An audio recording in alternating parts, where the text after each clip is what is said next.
Hi, I'm Jovencio de La Paz. I'm an artist and educator living and working in Eugene, Oregon, where I'm the head of the Fibers program at the University of Oregon and assistant professor.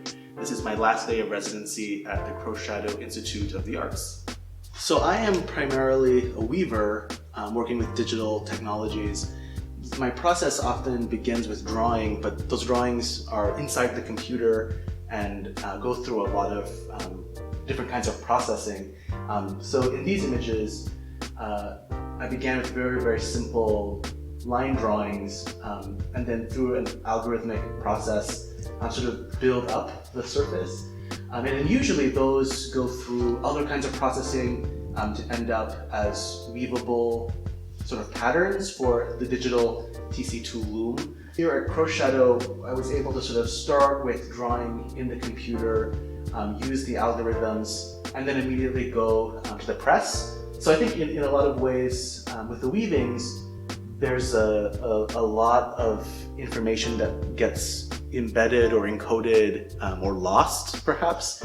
But there's something really special about being able to go really directly from computer to print. There's a sort of purity of the line or a kind of hard edge that really brings out kind of opticality, the sort of frenzied, fractured surface. So we had 3 different drawings in my time here.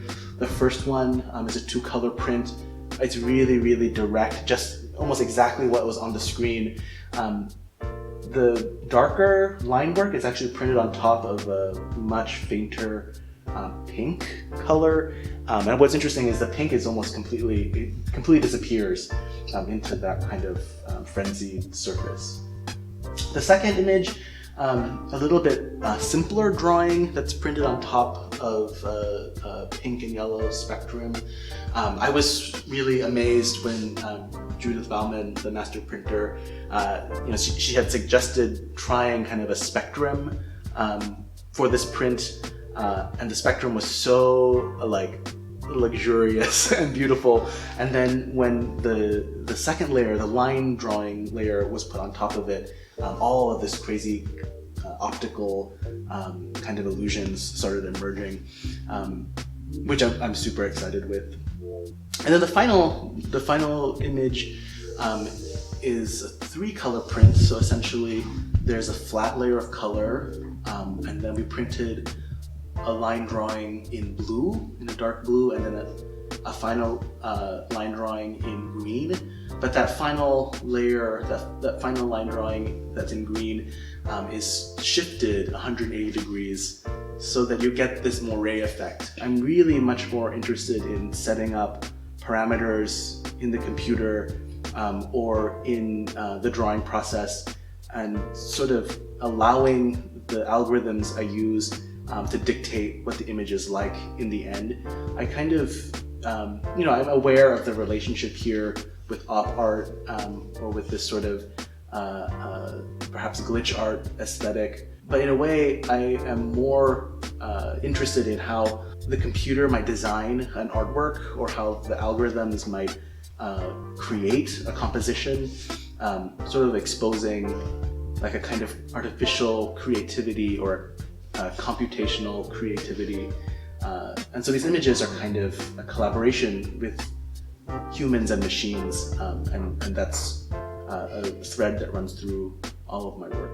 There's a very, very rich history between computers and looms. My work is often trying to suss out that history and sort of understand the way in which the very idea of computation has this kind of relationship to textiles. So, for example, when you think about the first IBM computers, they will all run through punch cards. So programmers would punch various cards, and that binary operation of whole or no whole is a very fundamental binary language of programming, and it's the same language in weaving. So in weaving, either a thread goes up or a thread stays down. So it's either 1 or 0. On our TC2, we have an enormous, very, very long white cotton warp, and that remains on the loom. You can see it here.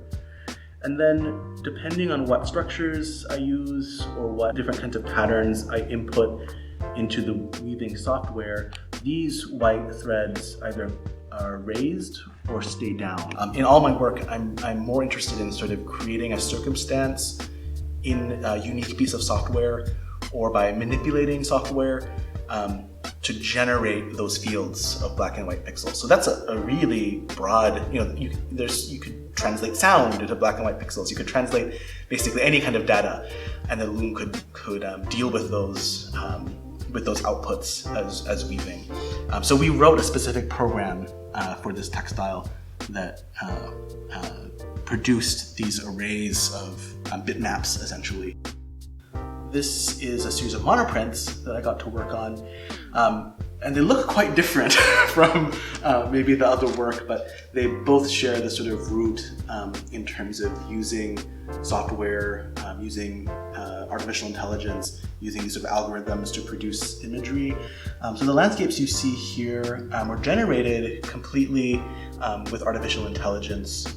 So they're completely computer-generated places. They don't exist anywhere in the physical world. And generally, I would take these and they're very, very long kind of horizontal weavings of these sort of continuous landscapes. But here we sort of chose a section of that imagery to print with the lithopress, and then added in these blocks of color with a monoprinting process. And so, when I started working with this artificial intelligence, I was really struck by how, you would draw a very simple line, and then the computer takes that line and tries to interpret it as a kind of horizon, as a kind of mark making, and it generates very photorealistic landscapes, essentially. So then I go through a process of turning that photo into a bitmap, and then it becomes a weavable file. What I think is really exciting about and different about these prints is that I don't work with color in the weavings, and so the weavings are very, very sort of monochromatic and kind of ghostly. But with introducing color, this whole other kind of language sort of emerges, which is, for me, they really evoke a kind of problematic nostalgia or a kind of fantasy or a colonial idealism about the land. And so they evoke that, but they are non-places. They don't exist anywhere. So it's pure fantasy. It's sort of in the way that I think we relate to wilderness often as tourists. They don't really. We're not really connected to the place, but we see it as a kind of image to be consumed or experience. And I think that's a really interesting and fraught place. On the one hand, the land is so easily thought of as something that is simply an object of my consumption or my experience.